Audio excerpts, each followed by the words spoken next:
हमारे प्रत्यक्ष ग्रह दो ही हैं जो ब्रह्मांड में दिखाई भी देते हैं और देखते भी हैं और सब जानते भी हैं और सब है तो और भी। लेकिन जितना हम सूर्य चंद्रमा को देते हैं, हर त्योहार की गणना हम सूर्य चंद्रमा। आज हमारे हिंदुओं में करवा चौथ होती है या कोई भी त्योहार होता है, सब चंद्रमा से related। तो हमें चंद्रमा क्या है, आदिकाल से लेकर वर्तमान समय तक, प्राकृतिक की उत्पत्ति से लेकर और वर्तमान समय तक, सतयुग सतयुग से लेकर कलयुग तक, मानव जीवन के मस्तिष्क में बार बार यही विचार आता है कि आखिर रोग होता क्यों है। हर व्यक्ति के दिमाग में विचार आता है ना, मृत्यु को अपने स्थान तक जाने के लिए एक बहाना चाहिए, एक माध्यम चाहिए, एक माध्यम से हम रोगों से प्राप्त होते हैं। ये रोग भी दो प्रकार के होते हैं, पहला साध्य और एक असाध्य। एक जन्म से रोग लेके आते हैं और एक जन्म के बाद रोग। अगर जन्म से रोग लेके आ रहे हैं तो इसका मतलब पूर्व जन्म का निर्धारित का कर्म का कुछ लेखा जोखा है ना। रोग दो प्रकार के बता दिए। उपचार के बाद जो बाद में जन्म के बाद जो रोग होता है उसे उपचार के माध्यम से ठीक किया जा सकता है। यह असाध्य रोग हमें पिछले कर्मों के आधार पर प्राप्त होता है। लेकिन आज तक चिकित्सक विज्ञान, आयुर्वेद विज्ञान, यूनानी विज्ञान, होम्योपैथिक विज्ञान, जितने भी विज्ञान की संस्थाएं हैं, प्राकृतिक चिकित्सालय विज्ञान यह बताने में सक्षम नहीं है कि रोग हो गया जी, बीमार हो गया जी, पथरी हो गई, क्यों हुई, हार्ट अटैक होगा, क्यों हुआ। हम अपने अनुमान से कह सकते हैं, लेकिन उसकी सच्चाई का किसी को नहीं। कोई भी अच्छा डॉक्टर बीमारी का इलाज कर सकता है, कोई भी अच्छा हकीम ठीक कर सकता है, लेकिन आने वाले समय में कौन सी बीमारी की उत्पत्ति होगी ये नहीं बता। भगवान के आशीर्वाद से इस ऐसे विज्ञान को खोज निकाला जिसकी सहायता से हम अपने समय में प्रत्येक मनुष्य की बीमारी के बारे में जानकारी प्राप्त कर सकते हैं। और उस विज्ञान को हम कहते हैं ज्योतिष विज्ञान। बच्चे का जन्म होते ही एक ज्योतिषी उसके पूरी जीवन की गाथा लिख देता है, वो सत्य सिद्ध। क्या बच्चे का जन्म होते ही कोई डॉक्टर ये बता सकता है कि इसके साथ क्या होगा, दो शादी होंगी, तलाक हो जाएगा? कोई बता सकता है कोई डॉक्टर? तो ये भी साइंस है ना, साइंस ही तो है जी। ठीक है। जब हम गर्भ से बाहर आते हैं, उस समय ग्रह गति के आधार पर हमारी जन्मपत्री बनाई जाती है। उस जन्मपत्री को पढ़ने के बाद पूरे जिंदगी में होने वाली घटनाओं की जानकारी हम दे देते हैं। उसमें हमें यह पता लग जाता है कि हमारी जिंदगी में कौन सा साध्य व कौन सा असाध्य रोग होने वाला है। हम ये कुंडली देख के एक दिन के बच्चे, एक घंटे के बच्चे, एक मिनट के बच्चे की कुंडली देख के बता सकते हैं कि भविष्य में इसे कौन सा रोग हो सकता है, कौन सा नहीं, जिंदगी में कौन सा साध्य, कौन। उस समय हम उस ब्रह्मांड में पाप रहित, छूट रहित, समझ पानी की तरह निर्मल होते हैं। जब हमारा जन्म होता है हम कितने शुद्ध होते हैं, पाप रहित होते हैं। और लेकिन उस समय ज्योतिष विज्ञान बता देता है उस व्यक्ति की मृत्यु कैंसर से होगी, उस व्यक्ति की पत्नी की मृत्यु जलने से होगी, या उसका तलाक होगा, या व्यक्ति की आंखों में कोई परेशानी आएगी, या डिसेबिलिटी होगी, या माइंड डिप्रेशन में रहेगा। कोई भी किसी भी तरह की समस्या है, हम जन्म होते ही बता दें। ज्योतिष गणना की जाती है जिसके आधार पर हम बता देते हैं मंगल की महादशा में व्यक्तियों की मृत्यु हो सकती है, एक्सीडेंट हो सकता है, घटना दुर्घटना हो सकती है, चोट लग सकती है, खून से संबंधित कोई भी कार्य। इस दुनिया में विज्ञान का जितना भी विकास हुआ, उस विकास केंद्र मानव जीवन के मस्तिष्क है। मनुष्य अपने शरीर में जिस प्रकार की भी गणना करता है, उसी प्रकार हम अपने जीवन में तीर्थार्थ करने की कोशिश करते हैं। अगर हमें इच्छा होती है कि हम हवा में उड़ें, हमारी इच्छा होती है कि हम भागें, जी। जब ये दोनों बातें हमारे दिमाग में आई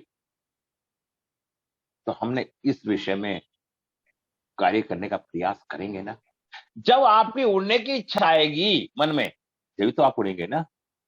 जब जी, आपका भूख लगेगी, खाने की इच्छा आएगी, जब तो आप खाना खाएंगे ना। जब बिना बिल्कुल भूख के खाना खा लेंगे। ये बहुत सही बारीकी बात है। बात बता रहा हूं। जब मानव ने उड़ने की सोची, तब मानव ने हवाई जहाज का आविष्कार। और जी, जब व्यक्ति ने भागने की सोची, तो मानव ने कार का निर्माण। ये सोच एक कल्पना बनी, कल्पना से वो हमने कार्य सिद्ध किया। दुनिया में परेशानी व दुख इसलिए पूर्ण दावे के साथ कहा जा सकता है, पिछले कर्मों के आधार पर हमारी आत्मा उसी प्रकार कर्म में प्रवेश। जो भी हमने अच्छे या बुरे कर्म करे, हर चीज का एनालिसिस है। फॉर एग्जाम्पल, आपके घर में कोई अच्छी बुरी चीज है, तो आप क्या कहेंगे? अच्छी इधर रख दो, बुरी इधर। करेंगे नहीं करेंगे? जी, इसी तरह से जब हमने जो कर्म करे, कंप्यूटर अपने आप पकड़ लेता है ना, जो चीज पकड़नी है उसे। जो मतलब अच्छी है तो उसको ओके है, तो मतलब मैं इतना कंप्यूटर नहीं जानता, लेकिन पकड़ लेता है ना कंप्यूटर अपने आप। जी, पकड़ ले, तो उसी तरह से हमारे अच्छे और बुरे जो कर्म होते हैं, जब हमारे ब्रह्मांड में ग्रहों की दशा चल रही होती है और अच्छे ग्रह चल रहे होते हैं, तो उस टाइम वो महान आत्माएं जन्म लेती हैं, जो महान कार्य करने के लिए पृथ्वी पे आना।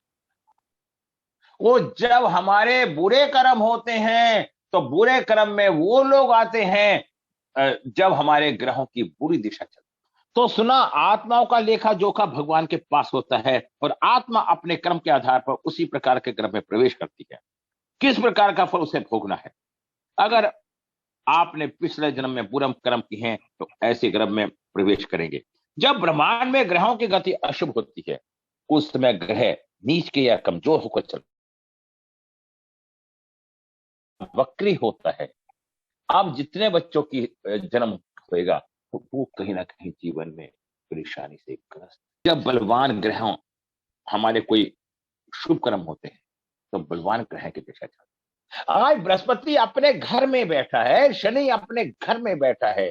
आज जिस बच्चे का जन्म होगा, उसके ग्रह ये दो उच्च के बैठे हैं। वो बच्चा मेहनती भी होगा, धार्मिक भी होगा। हम इसी आधार पे, हम वैदिक के आधार पे हम सारा अनुमान लगा रहे थे। आप समझ गए मेरी बातों को? जी, तो इस समय के बच्चों का जन्म शुभ हो। यदि आप बुरे कर्मों में पैदा हुए हैं, उस समय पे ज्योतिष भविष्यवाणी करेगा, आप जिंदगी भर बीमार रहेंगे। बीमारी से आपकी मृत्यु होगी, लेकिन कुछ बीमारी ऐसी होंगी जो ग्रहों के परिवर्तन से हो सकती हैं। और जब आप ठीक हो जाते हैं, तो बीमारियां ठीक हो जाती हैं। उनके माध्यम से बीमारियां बीमारियां बोला जाता है। ऐसी बीमारियां जिंदगी में बार बार होती है। ये बीमारियां इसलिए होती हैं, भगवान आपको बार बार चेतावनी देता है, आप कर्म करो और मुझे भूलने की कोशिश मत करो। कर्म अच्छे जी, करो और मत भूलो कि कोई तुम्हें ओच रहा है। जब आप स्वस्थ होते हैं, आप नास्तिक हो जाते हैं और भगवान को याद नहीं करते। जब आप अस्वस्थ होते हैं, तो बार बार भगवान को याद करते हैं। जब हमें दुख होता है, हम ईश्वर को याद करते हैं। और जब हमें खुश होता है, तो हम ईश्वर को याद नहीं करते। तो कबीर दास जी ने क्या कहा था यहाँ पे? दुख में सिमरन सब करे, सुख में करे न कोई। जो सुख में सुमिरन करे, तो दुख काहे को होय। बहुत बढ़िया, बहुत बढ़िया। इतनी बड़ी बात बोली। कबीर दास जी अनपढ़ थे। ज्ञान अंदर से फूटता है, ज्ञान बाहर से नहीं खरीदा जाता। अच्छा, कबीर दास जी ने ज्योतिष नहीं जाना, लेकिन ईश्वर में उनकी आस्था थी। इसलिए हर महान व्यक्ति भगवान को मानता है, क्योंकि वह प्रकृति का सिद्धांत है। भगवान के बिना चल नहीं सकते। प्रकृति के विकास के बारे में, मनुष्य की उत्पत्ति के बारे में जो विज्ञान के अंदर लिखा है, वह पूर्ण रूप से गलत है। यह दावा करता हूं। पृथ्वी की उत्पत्ति सूर्य के विस्फोट से नहीं हुई। यह भगवान का बनाया हुआ पूर्व नियोजित विधान है। इसकी विस्तृत जानकारी आपको काफी कुछ मिल जाएगा। हमारे ब्रह्मांड को जिस तरह से, मैं आपको एग्जाम्पल देता हूं। आज जो सत्ता में है, वो चाहता है न्यूज़पेपर में वो लिखवा। इसी तरह से समय समय पे, चाहे विज्ञान हो चाहे आध्यात्मिकता हो, कुछ भी हो, हमने ये कह रखा कि सूर्य के टूट के टुकड़ा हो गए जब पृथ्वी पर। ये एक नियोजित भगवान का एक प्लान था। ठीक है, अगर कोई बच्चा पैदा होता है, अंधा होता है, उसकी नाक नहीं होती, उसकी कान नहीं होती, यह 2 सिर वाला पैदा होता है, यह हीरा होता है, तो उसने ऐसा क्या पाप किया जो इस दुनिया को देख नहीं सकता, सुन नहीं सकता? इन बातों का जवाब भी आधुनिक विज्ञान के पास ना है, ना था और ना होगा। आप समझ पा रहे हैं? इन बातों का जवाब आधुनिक विज्ञान के पास ना, इसलिए यह कहा जा सकता है आपकी किस्मत का असाध्य रोग है, या असाध्य रोग को ठीक नहीं किया जा सकता। इस प्रकार रोगों के लिए उन्हीं आत्माओं को गर्भ में प्रवेश करना पड़ता है जिसने पिछले जन्म में खनित में पूरे कर्म किए हैं। ज्योतिष विज्ञान के माध्यम से आप पैदा होते ही अपने भाग्य के बारे में जानकारी प्राप्त कर लेते हैं। भगवान ने आपके नसीब में क्या लिखा है, आप इस दुनिया में कैसे कर्म करके आए, आपका जीवन जीने का उद्देश्य क्या है। पैदा होते ही अगर आप अपने भाग्य के बारे में जाने जाते तो कर्म के माध्यम से ठीक किया जा सकता है। जब आपको यह मालूम हो गया कि हमारा ये उद्देश्य था और हमारे जो जो कमी है, तो हम कर्म के माध्यम से, 1 नंबर सूर्य का कारण है। पिता या बुजुर्ग व्यक्ति होते थे, हम उनके पैर छू। 2 नंबर चंद्रमा का कारण मंगल होता था। जब हम घर में रहते थे, हमारा चंद्रमा खराब है तो हम माँ के रोज पैर छूते थे, रात को दादी की, माँ के, मौसी के पैरों को दबाते थे। जी। ऐसा व्यवस्था थी। तो जब जो व्यक्ति उस कर्म को कर रहा है तो ग्रह कट रहा है, पैसा भी खर्च नहीं हुआ, ऑटोमेटिक कट गया। ये पहले ईश्वर का तो विधान था। अब जब से हमने अपना विधान बना दिया एक कल खोलेगा, तो ये समस्याएं बढ़ रही हैं, घट रही हैं? बढ़ रही हैं। तीसरा नंबर गुरु का होता था। हम गुरुकुल में जाके पढ़ते थे, हमारा गुरु खराब है, गुरुकुल में गए, गौशाला में गए हैं, वहां की झाड़ू लगाते थे, सेवा करते थे गुरुकुल में, तो गुरु ठीक हो जाता था। उन्हें हम आज भी कर सकते हैं। हम आज जाके कहते हैं मंदिर में जाके सेवा करो, गुरुद्वारे में जाके सेवा करो, और मकसद तो वही है ना। 4 नंबर राहु का होता था। 5 नंबर बुध का, बहन, बेटी, बुआ।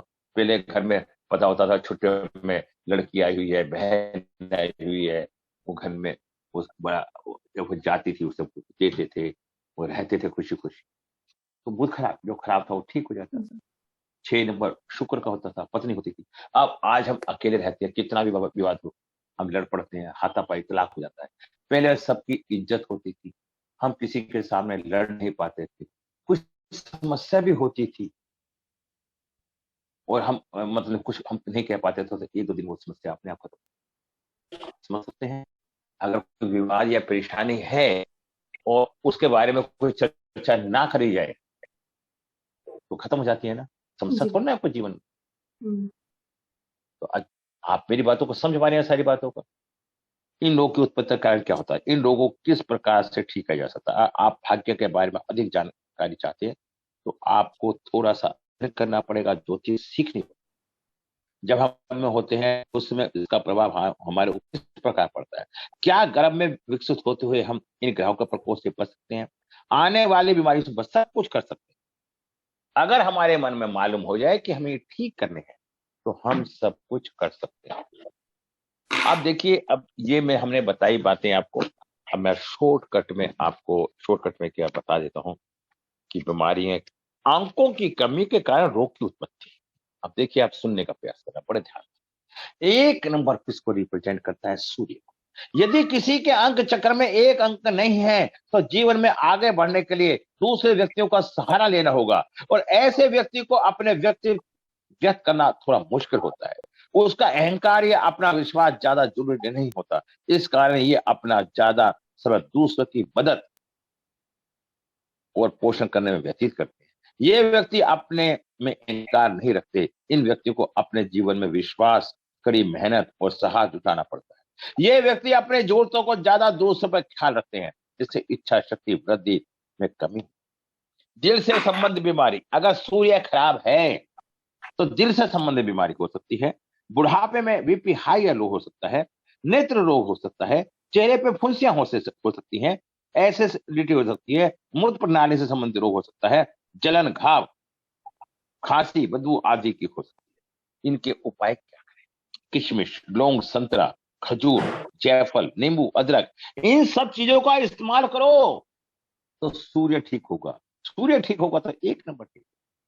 अब हम पूजा पाठ में जाते हैं, पैसे लगाए रखते हैं, वो ठीक है, ये ठीक है। जिनका संबंध सूर्य से है उन चीजों का सेवन करो।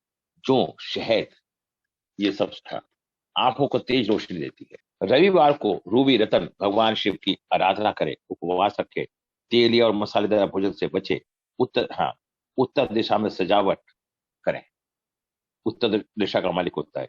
सजावट करें, घर पे आए अतिथि का अपने हाथों से पानी पिलाएं। नमक की जगह सेंधा नमक का उपयोग करें। 25 दिन गायत्री, अरे गायत्री बंद करने से हमारी आत्मा रूपी शक्ति शुद्ध होती है ना। अगर वो शुद्ध हो रही है तो क्या हमें मंत्र नहीं पढ़ना चाहिए? क्या विचार से मैं आपसे पूछता हूं, मैं आपको गलत भाषा का इस्तेमाल करके बात करूं तो आप पे क्या प्रभाव जाएगा? बुरा जाएगा ना। और वही भाषा मैं अच्छी करूं, आप पे प्रभाव कैसे जाएगा? अच्छा जाएगा ना। तो गायत्री मंत्र में भगवान ने कहा है ना, आत्मा को शुद्ध करो और हम भगवान के शरण में जाओ। अगर हम ऐसे शब्द को दोहरा रहे हैं या बोल रहे हैं तो मन पवित्र हो रहा है या खराब हो रहा है? एक नंबर सूर्य खराब है, सूर्य संबंध।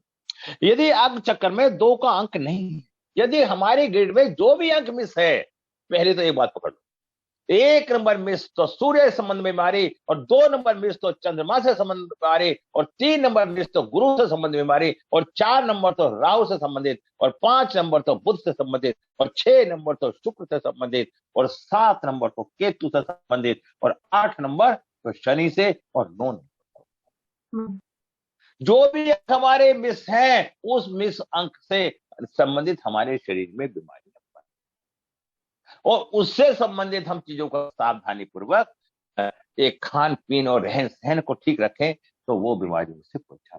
वास्तु को अलग अलग विद्वानों ने अलग, हिंदुस्तान में जो वास्तु होती है उसे ठीक करने के लिए तोड़फोड़ करवाते हैं। चाइना के अंदर तोड़फोड़ करने की जरूरत नहीं पड़ती। वहां पे हम उन्हें उस एनर्जी को ठीक करके, क्योंकि चाइना ने एनर्जी को ठीक करना चाहिए, तोड़ना पड़ता, इसलिए चाइनीज पर ज्यादा फोकस का नियमों के खिलाफ बनता है तो उस घर की नेगेटिव एनर्जी बनती है, जिसकी वजह से हम टेंशन होती है और घर में बीमारियों का वास होता है और हमें बिजनेस में हानि होती है, पैसे की बरकत नहीं होती। हमारी राय है, या जब भी आप अपना घर बनाओ तो वास्तु को अनुसार बनाओ। अगर आपका घर पुराना है, वास्तु को नियम के अनुसार नहीं बना, तो आपकी रेमेडी वास्तु के जरिए ठीक करवाएं। मान लो आपका अपना घर बना लिया, बाद में आपको पता चलता है कि इसमें बहुत दोष है, तो आप क्या करोगे? तोड़ सकते नहीं। घर तो बहुत मुश्किल से बनता है, लेकिन मित्र रिश्तेदार की मदद लेकर फिर आपके पास 2 ही रास्ते होते हैं, या तो उसे तोड़ दो या सारी जिंदगी परेशानी में भोग दो। लेकिन ऐसा नहीं, आपको कभी कोई विशेष बात हो तो आप मुझसे भी संपर्क कर सकते हैं। हम नेगेटिव ऊर्जा को खत्म करके पॉजिटिव में करने का प्रयास। आपकी जानकारी के लिए बहुत बारिश हो रही है, आप उस बारिश को नहीं रोक सकते, कोई नहीं रोक सकता, लेकिन उसे हम छाता लेकर उस बारिश से भीगने से बच सकते हैं। जब वास्तु दोष होता है तो नेगेटिव एनर्जी बहुत अधिक होती है। किसी भी दोष के कारण उसके पीछे नेगेटिव ऊर्जा का भाव होता है, नकारात्मक ऊर्जा, जिसकी वजह से हम नेगेटिव वातावरण में रहते हैं। हमारा नुकसान होता है, मन भी नेगेटिव होता है। मैं क्या करूंगा? कोई जादू नहीं कर रहा। जहां पर नेगेटिव एनर्जी फैली है वहां ऐसे क्यूरेस लगाऊंगा जिससे नेगेटिव एनर्जी खत्म हो जाए, पॉजिटिव एनर्जी रिलीज हो। वही घर आपका वास्तु को साथ कार्य करेगा, वही घर आपका वास्तु का साथ कार्य करेगा, आपको जबरदस्त लाभ मिलेगा। साथ साथ आपने अपने कर्मों से ये तो अपने जीवन को पलटने का प्रयास किया है या नहीं किया? अगर आप अंधेरे में सो रहे हैं, आपके कमरे में अंधेरा है, किसी ने आपको सलाह दी, तो आप उजाला करने का प्रयास करेंगे ना। तो उजाला होगा तो वहां हवा आएगी, पानी आएगी, तो वातावरण ठीक होगा ना। ठीक है। आप नेगेटिव होता है, खुद आत्महत्या, जो नेगेटिव ऊर्जा जहां पे ज्यादा होती है वो हमेशा नेगेटिव बात करता है और आत्महत्या तक कर लेता है। जब आशा की किरण कोई नजर न आए तो प्रार्थना कर उस पालनहारे से प्रार्थना कर, क्योंकि जिसने हमें जन्म दिया है वो हमारा पिता है, वही हमारे बारे में सोचेगा और हम उसको ही प्रार्थना करेंगे। वास्तु क्या है? चाइना के अंदर हवा पाने को, जहां हवा पानी नहीं पहुंच पा रहा, जब हवा पहुंच जाएगी, वहां की वाइब्रेशन ठीक हो जाएगी, नकारात्मक ऊर्जा हवा से खत्म हो जाएगी, तो हमारी मानसिक स्थिति ठीक हो जाएगी, नहीं हो जाएगी। चाइना के अंदर क्या देखा? फेंग शुई चीन की वास्तुशास्त्र जो आज पूरे विश्व में फैलती जा रही है। फेंग शुई का अर्थ है विंड एंड वाटर होता है, यानी कि हवा और पानी। प्राचीन काल से दोनों शक्तियां प्रबल मानी जाती हैं। हवा और पानी का सही संतुलन है। वास्तु शास्त्र के अनुसार दिशा परिवर्तन के द्वारा नकारात्मक ऊर्जा का सकारात्मक स्रोत बनाया जा सकता है। फेंग शुई के अनुसार नेगेटिव एनर्जी को पॉजिटिव एनर्जी में बदलने के लिए क्यूरस लगाए जाते हैं। क्यूरस घटिया क्रिस्टल बांसुरी आदि के भी हो सकते हैं। पानी को फाउंटेन आदि। भारतीय फेंग शुई के अनुसार सबसे बड़ा अंतर है कि भारतीय वास्तु में भवन को तोड़-फोड़ करना पड़ता है और चाइना में ऐसा, ठीक है। यदि हम घर के आसपास के वातावरण को परिवर्तन करते हैं तो हमारे जीवन में भी बहुत सारे परिवर्तन हो जाते हैं। और पृथ्वी, काष्ठ, अग्नि, हवा, धातु, इन पांचों का पॉजिटिव सर्कल ही फेंग शुई की रचना है। भूतकाल स्वर्ग द्वारा प्राप्त भाग्य है, वर्तमान में मनुष्य द्वारा प्राप्त भाग्य है, भविष्य काल पृथ्वी द्वारा प्राप्त भाग्य। भूतकाल समय स्वर्ग द्वारा प्राप्त भाग्य से भाग्य होता है, जिसे हम पिछले जन्मों के कर्मों का फल कहते हैं, वो हमारा भाग्य होता है, भूतकाल भाग्य होता है। अपने भाग्य का प्रभाव, अब हमने क्या कर्म किया था जिसका हमें नहीं पता ना, उसका जब फल मिल रहा है तो क्या है हमारा, आपके भाग्य पर प्रभाव आपके पूर्व जन्मों के कर्मों के आधार पर, जिसे कोई पंडित या ज्योतिषी बदल नहीं सकता। मैं आपके किसी के भी भाग्य को नहीं बदल सकता, लेकिन आपको समझा के, शिक्षा देके आपको भाग्य को कैसे इस्तेमाल करना है, कैसे करना चाहिए, उसके बारे में जानकारी दे सकता हूं, लेकिन करना तो वो आपको ही है। मुझे कोई भी पंडित किसी का भला नहीं कर सकता। मैं बार बार हर वीडियो में कहता हूं कि भला करने वाले आप ही हैं। जिस तरह से आंख देखती है, कुछ कर नहीं सकती, इसी तरह एक पंडित या ज्योतिष आपको सलाह देता है, वो करता नहीं। और जो लोग ये कहते हैं कि मैं 2 दिन में धनवान बना दूंगा, ये राशि वाले भगवान बन जाएंगे, तो दोस्तों सब ये मिथ्या बातें होती हैं। एक राशि का जब परिवर्तन होता है, एक राशि के नाम वाले हजारों, लाखों, करोड़ों व्यक्ति होते हैं, उनका सबका कैसे नाम में परिवर्तन? ये कहा जा सकता है उस राशि वाले का ग्रह अनुकूल हो गया तो आप अनुकूलता को देखते हुए अपने मेहनत करके उस काम को बढ़ा दें, और अगर प्रतिकूल हो गया तो परेशान सब नहीं होंगे। आपको यह समझाया जा सकता है कि इस राशि पे थोड़ा कष्ट आ गया है, जब वो संयम से, वो शांति से काम, अगर वो संयम और शांति से काम करेगा तो परेशानी कम आएगी। समझिए, एक डॉक्टर होता है, वो बता देता है तो ये सिस्टम होती है, बीमारी हो सकती है, वो उसकी पढ़ाई है, एजुकेशन है। ऐसे ही ज्योतिष की एक एजुकेशन है। भविष्य काल भाग्य, अच्छा वर्तमान भारत मनुष्य द्वारा प्राप्त होता है। मनुष्य वर्तमान में संघर्ष कर रहा है, उसके आधार पर पाता है। मनुष्य जो भी गलत या सही कार्य करेगा उसका फल मिलेगा, जितना जैसा। भविष्य काल वर्तमान अर्थात पृथ्वी द्वारा प्राप्त भाग्य, पृथ्वी से प्राप्त भाग्य वो भाग्य जिसे मनुष्य अपने आसपास के वातावरण, दिशा, स्थान पर फैक्ट्रियां, दुकान इत्यादि के प्राप्त कर। पृथ्वी से प्राप्त भाग्य को संशोधित करना आसान, पूर्ण रूप से अपने पक्ष में मोड़ा जा सकता है। फेंग शुई का उद्देश्य यह है कि वातावरण को अपने पक्ष में मोड़कर और सुख समृद्धि को सुखा कर। चाइना ने क्या करा? अपने वातावरण को अपने दिशा में अपने अनुसार मोड़ के अपने जीवन को सरल और अच्छा बनाओ। 4 नंबर होता है लोशो ग्रिड के अंदर, आपको पता है ना, वो क्या होता है? Rahu, south east. क्या होता है? South east. साउथ ईस्ट होता है, अगर किसी बच्चे की डेट ऑफ बर्थ के अंदर 4 नंबर नहीं है तो उसकी साउथ ईस्ट में कोई ना कोई प्रॉब्लम हो। अगर 4 नंबर है किसी के पास तो उसके पास संपत्ति भी होगी, धन भी होगा, दौलत भी होगा, और उसके पास बेटा भी और आपके पास 4 नंबर नहीं, तो इन सब चीज की कमी आ जाएंगी। तो उन कमी के लिए हमें 4 नंबर की रेमेडी करके उसे ठीक।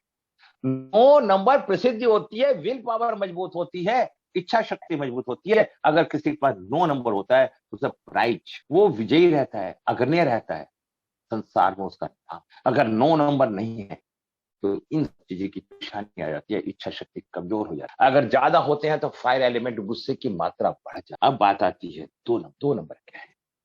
विवाह। अगर 2 नंबर है, विवाह समय पे हो जाता है, 24 साल और नहीं है 2 नंबर, कंफ्यूज रहता है, उतावलापन रहता है, उसका पारिवारिक जीवन अच्छा नहीं होता। ये साउथ वेस्ट है, साउथ वेस्ट की जो समस्या है जिसके कारण आपको साउथ वेस्ट ठीक कर। अब बात आती है 3 number, good element. East. East हमारी धन की कारक है, दिशा कारक है। अगर 3 नंबर नहीं है तो धन की समस्या होगी, परिवार का सहयोग नहीं मिलेगा, बड़े बुजुर्गों का साथ नहीं मिलेगा। और 3 नंबर है तो उनका सबका सहयोग मिलेगा। अब 5 नंबर, ये ब्रह्म स्थान, ब्रह्म स्थान अर्थ एलिमेंट। अगर किसी कारण से किसी का 5 नंबर मिस है तो उसके अर्थ एलिमेंट में कमी, उसके अर्थ एलिमेंट को ठीक करो। और 5 नंबर है तो उसका अर्थ एलिमेंट ठीक है। अब 7 नंबर, केतु का क्या स्थान? केतु बच्चे, परिवार। अगर 7 नंबर होता है तो उसके घर में बच्चे होते हैं, घर हरा भरा होता है। और यहां लड़के से भी संबंध दिया, खानदान, भरपूर परिवार। 7 नंबर नहीं है तो हमें 7 नंबर की रेमेडी करें, वास्तु रेमेडी करें या वैदिक रेमेडी करें, उससे वो ठीक हो। 7 number metal element, 8 number Shani earth element, शिक्षा, ज्ञान। अगर 8 नंबर किसी के पास है उसे भरपूर ज्ञान होगा। क्या होगा? अगर 8 नंबर नहीं है तो उसमें ईगो होगी, अहम होगा, मेहनत नहीं करेगा। तो हमें इस पे कौन सी दिशा आती है? हमारी नॉर्थ ईस्ट। वास्तु से समझा दी ना मैं सारी की सारी बातें। जी अब ऐसे ही 6 नंबर किसी के पास नहीं, नॉर्थ वेस्ट। उसके पति पत्नी के विवाद होंगे, अगर नॉर्थ वेस्ट को ठीक कर देगा पति पत्नी के विवाद ठीक हो जाएंगे। देखिए बात आती है 1 नंबर, वाटर एलिमेंट। ये होता है नॉर्थ। चीन के अंदर हवाएं साउथ से चलती है, वहां साउथ को देखा। और हमारे हिंदुस्तान में हवा पूरब से चलती है, या पूरब को आगे माना जाता है। 6 नंबर मित्रों का होता है, सहयोग का होता है, हेल्पिंग हैंड। 1 नंबर कैरियर क्षेत्र, 2 नंबर विवाह का, 3 नंबर परिवार का, 4 नंबर संपत्ति का, और 5 नंबर सेहत का, 6 नंबर मित्र का, 7 नंबर संतान का, 8 नंबर शिक्षा का, और नंबर यश और प्रसिद्धि का। अब देखिए मोबाइल अंक, भविष्यवाणी कला, ये कहां से? मोबाइल से हम कैसे भविष्यवाणी करें? ग्रह ज्योतिष की तरह मोबाइल ज्योतिष में भी अपने मूल सिद्धांत है। अंक ज्योतिष भी इसी तरह एक विज्ञान है। अंकों को जोड़कर अंक कुंडली में अंक योग को परख, अंक दृष्टि की संपूर्ण विवेचना करके फल कथन करना एक कला ही है। मोबाइल भविष्यवाणी कला एक ऐसी कला है जिसके द्वारा जीवन के समस्त गुण भेद जानने के सामर्थ्य हो जाना सुनिश्चित है। कोई भी व्यक्ति मोबाइल ज्योतिष के सिद्धांत कंठस्थ कर निरंतर अभ्यास, बुद्धि, विवेक, लगन व अनुभव के द्वारा मोबाइल के माध्यम से फल कथन की कला में निपुण हो सकता है। अब मोबाइल ज्योतिष में फल कथन हेतु मोबाइल कुंडली में बड़ा ही शैक्षिक है। इसकी रचना बड़ी ही सरल मोबाइल से चरित्र, स्वभाव, व्यक्ति, जीवन स्तर, विश्वास, समूचे जीवन को मिनटों में ही पता लग जाता है। मोबाइल अंक की रचना की गई है, विधियां है। मोबाइल अंक की आकृति भी भिन्न भिन्न है। समय ठीक है, ये सही चल रहा है, इस कथन को मोबाइल अंक के अनुभव से प्राप्त होता है। यह इस मोबाइल अंक को प्रमाणित करता है। अब मैं ये पूछता हूं, आपके मोबाइल में सबके में 319 किस किस के में? पास 319 होता है, ये लोग प्रोफेशनल होते हैं। आप किसी के पास 675 हो, हाँ। ऐसे व्यक्ति बिजनेस माइंड होते हैं। जो 284 होता है जिनके पास, वो कड़ी मेहनत करने वाले होते हैं। अंकों का महत्व, अगर किसी के पास मोबाइल का टोटल 1 आता है तो इस नंबर में उसका कैरियर के बारे में अच्छा ध्यान होता है। 1 नंबर सूर्य का, ऐसे व्यक्ति को जीवन में यश बहुत मिलता है। अगर किसी का मोबाइल नंबर 2 है, उसे बदलने के लिए चंद्रमा है, वो दुखी रहेगा। अगर किसी का मोबाइल 3 आता है, वो धार्मिक प्रवृत्ति का है, 24 घंटे धर्म की बात। नंबर 4 राहु।